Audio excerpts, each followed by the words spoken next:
all came that early April morning at an air base in Colorado. 40 flying fortresses line the apron. 4,000 men march out for a final inspection. They've trained long and hard with these ships, the 400 men who fly them, and the 3,600 who work to keep them flying. Now the 351st Bombardment Group is ready. By the dawn's early light, it assembles for overseas combat. You're on your way, Joe. This is it. With his staff, Colonel William A. Hatcher, Jr. looks over his 4 squadrons. You feel the old man is proud of you. He finds no fault with you today, nor you with him. You'd fly his wing to hell and gone. Sergeant Philip J. Halls, top turret gunner from Springfield, Missouri. He feels that way.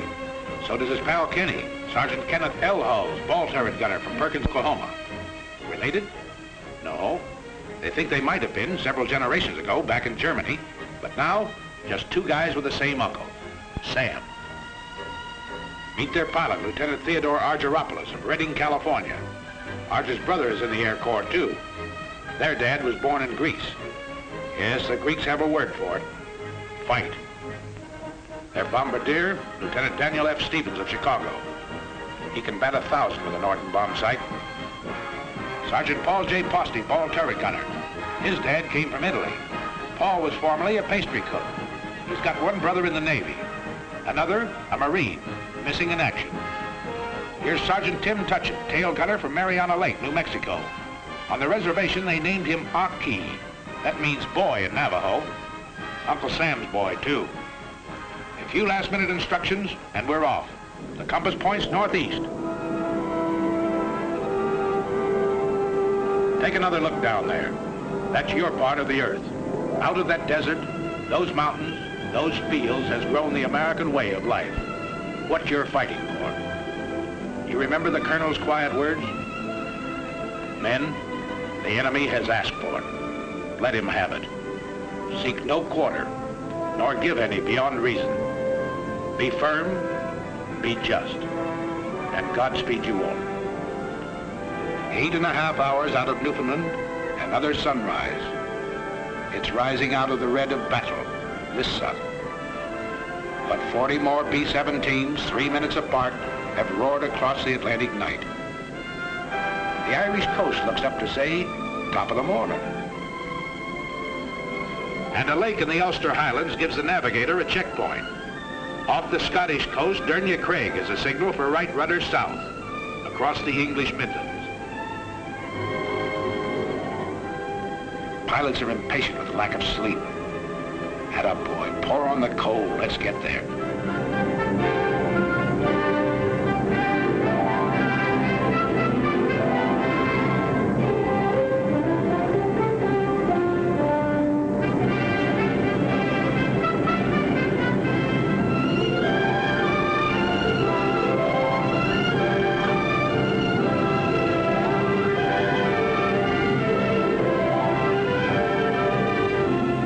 It must have been a lot different when the wings carried swastikas instead of these big white stars. Don't worry, folks. We're dropping nothing today, just our hats in the ring. Hello, Missy. We brought something for you and brother. Chewing gum and chocolate bars. And there's a crate of oranges in the ball turret. Ah, there, Grandpa. We'll be seeing you for a glass of that. And there's the base. 400 acres of dispersal areas. The RAF is on hand to welcome us. Set her down, Colonel, set her down.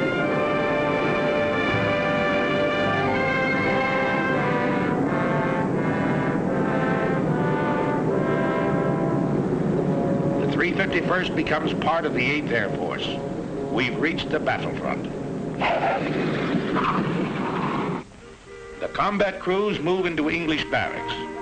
They give them those simple, quiet names for which Americans are famous.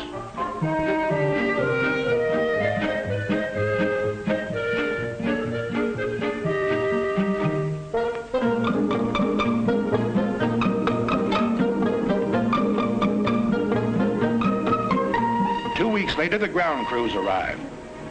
Hiya, Gus. Great boat trip, huh? Only 7 days and without any escort, too, hmm? See any submarines? Oh, 100 of them, huh? Well, I guess you ought to know, Gus. They tell me you was hanging over the rail all the way. Next day, big doings. Class A uniform. Shine those buttons. His Royal Highness the Duke of Gloucester, brother to the King of England, drops in and is greeted by the old man. What's up? Sergeant Major says the RAF is handing over the field to us.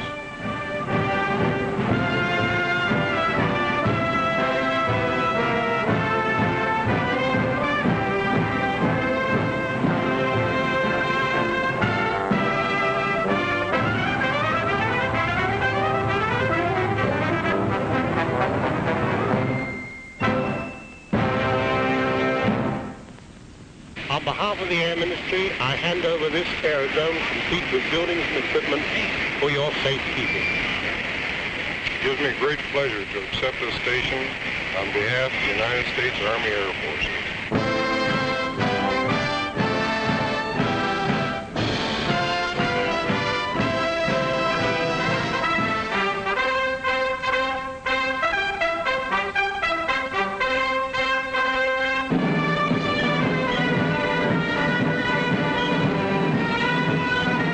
Okay, RAF.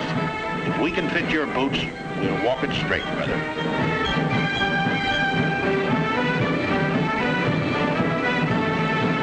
Another surprise visitor. General Arnold himself doing a world inspection flight. He tells you you've got a tough assignment. This is one head man who knows and doesn't kid you. We have the privilege to meet General Aker, Commanding General, 8th Air Force. Hi, sir. Yeah, glad to see you. How are you coming to this camera training film of yours? Well, it's a little early to tell yet, sir, but we're turning a camera on everything and everybody. Well, I know what General Arnold had in mind in having you make this gunnery picture. Captain Gable, our gunners are already the best in the business. But if they were only 10% better, it'd cost the Germans another 100 fighters a month. So fire away, gunners.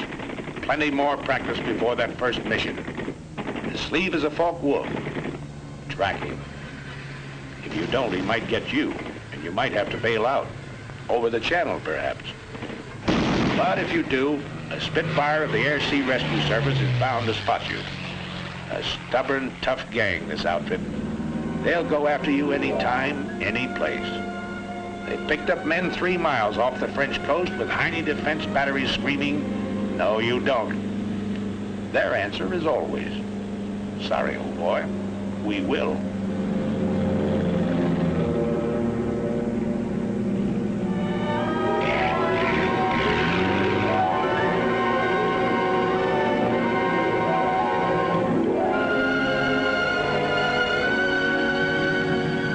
Work on your identification of aircraft. Over here, it's with a real McCoy, such as this captured Ju-88.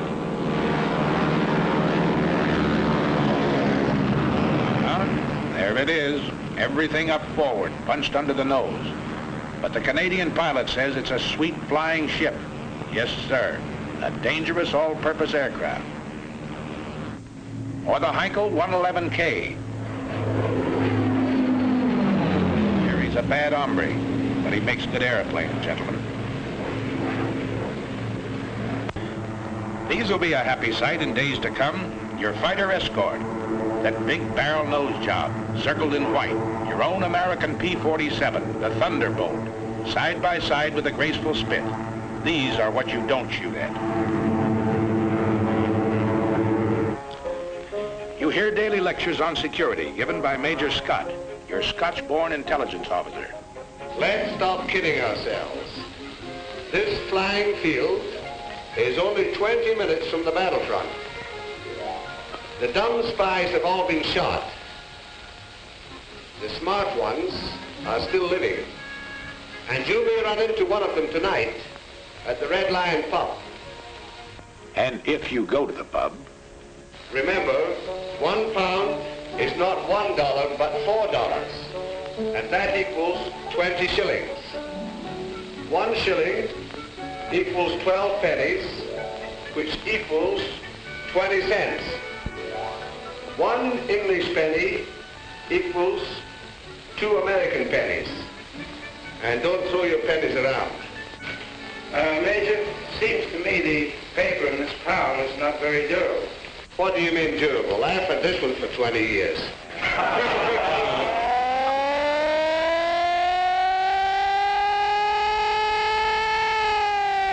What is it, Fred? What is it? One of those bitter lessons you learn in training. Flying close formation in rough air at low altitude is no good, gentlemen. Save that for high altitude, when you're headed for the target.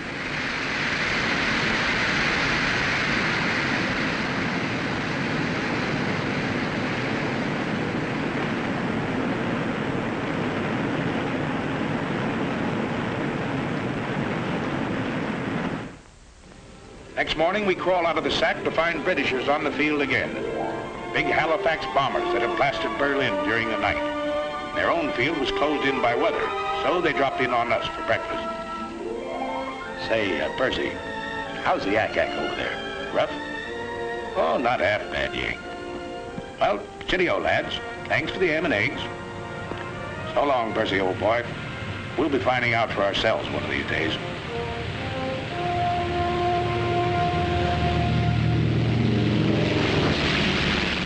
That day arrives. The order comes over the teletype.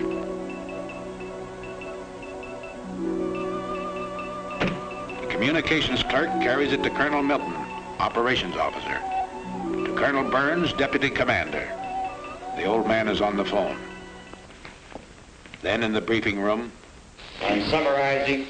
Remember, you route in to this DR point where you go northeast to avoid this black area.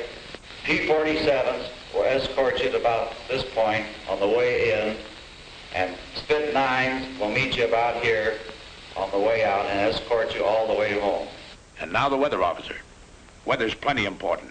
You'll probably have to go over and above the altitude that you're scheduled to fly, 23,000 feet. From the IP to the target, the winds will be very strong tailwinds, and your ground speed should be, well, about 250, 260 miles an hour. The visibility is good everywhere east of that cold front, and the temperature at the target should be comparatively warm, minus 25 degrees centigrade.